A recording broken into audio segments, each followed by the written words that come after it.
While you can learn a lot about shooting from quality instructors and other people, and you should always consider yourself a student, I've found that becoming an excellent shooter is primarily a self-directed process.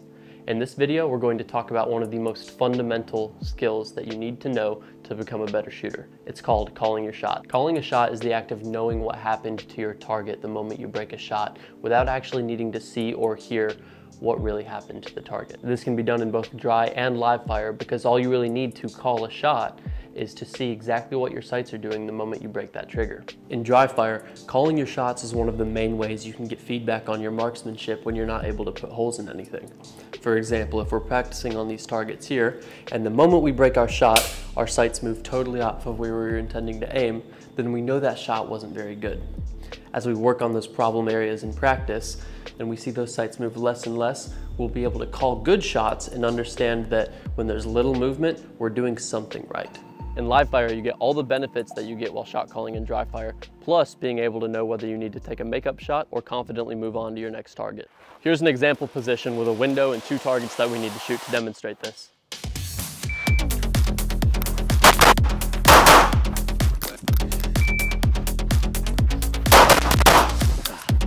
Calling your shots is also helpful regardless of whether you're accurate or not. If you call good shots, then you know to immediately move on to your next targets without spending too much time thinking on it. If you call inaccurate shots, then you also know that you immediately need to take those makeup shots before you get ahead of yourself and start moving on to other things.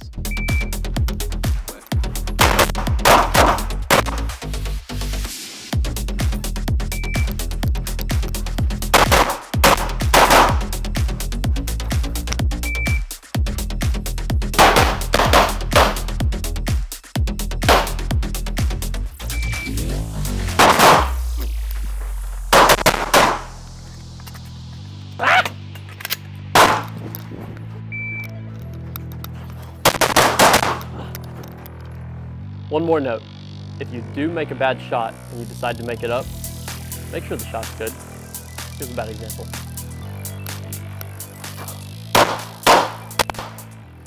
No! Now that you understand how calling your shots provides vital information to your shooting, let's talk about how to actually do it. Okay, if you're at home now, you can dry fire with me. I've got 2 targets set up here, one for me and one for you. And I'm going to start by working through some common bad examples of what we see. The first example we normally see is when somebody pulls their shot low, like that, or like that. Not only is this inaccurate, but it also makes you look cringe, like you're scared of your gun. Pulling your shot low normally happens for 2 main reasons. Either you have like no hand tension and you're just kind of flip-flopping, barely holding the gun, or what you're doing is you're trying to pull the gun down as you anticipate the recoil of the shot, like that. All you need to do is grip hard with your support hand like we talked about in the grip video and let the gun do its thing. It's always going to flip. Trying to change that is only going to hurt you.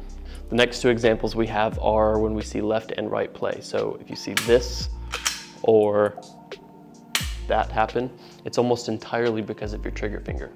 For a right-handed shooter, when you see your shot pulled off to the left, it's probably because you are not putting enough of your finger onto the trigger, and as a result, you end up pushing the trigger away from you as you try and press it.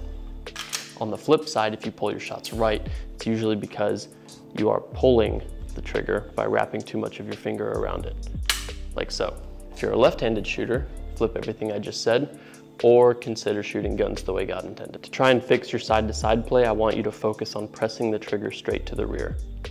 Over time, you're going to find how much of your finger is right for your hand size and your gun, because everybody is different. Some people like to use the pad of their finger, and other people like to use the knuckle. Again, this is all subjective, and you're going to figure this out through constant training. We've talked about what's bad, now let's talk about what's good. What we want to do is create the smallest amount of movement possible when we break the trigger. Here's what that looks like with a dot. Here's what that looks like with iron sights. When you're working on your trigger control in practice, a good progression to use in your dry fire is to start by just working off of the wall of the trigger, which is where you take all of the slack out before you break the trigger, like that. Once you get good at not disturbing the sights from there, you can just touch the trigger without pulling it at all, and then pull through the entire range of motion in one swoop. And then once you're good at that, you can totally slap the trigger, like so.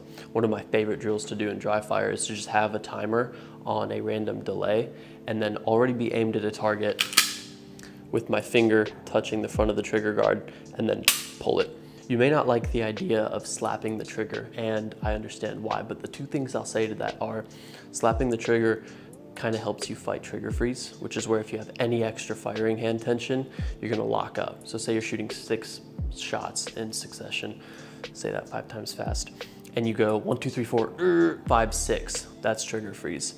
And when you're slapping the trigger and totally coming off, it's gonna take a lot more hand tension to cause you to freeze up rather than shooting off of the wall. I used to shoot off the wall for 100% of my shots, and I had way more trigger freeze, especially during my fast splits, or what were meant to be fast splits, than when I started slapping the trigger. So once you get good at shooting off the wall and some more deliberate shots, definitely try out totally just mashing it, because when you're under stress, that's what's going to happen anyways. With the data you gather from calling your shots during practice and the knowledge I just gave you that allows you to understand why you're doing certain things wrong, you should be able to identify and start improving problem areas by yourself. Like anything else, calling your shots is a skill that must be improved over a considerable amount of time, and it takes focused effort in practice to get good at doing this.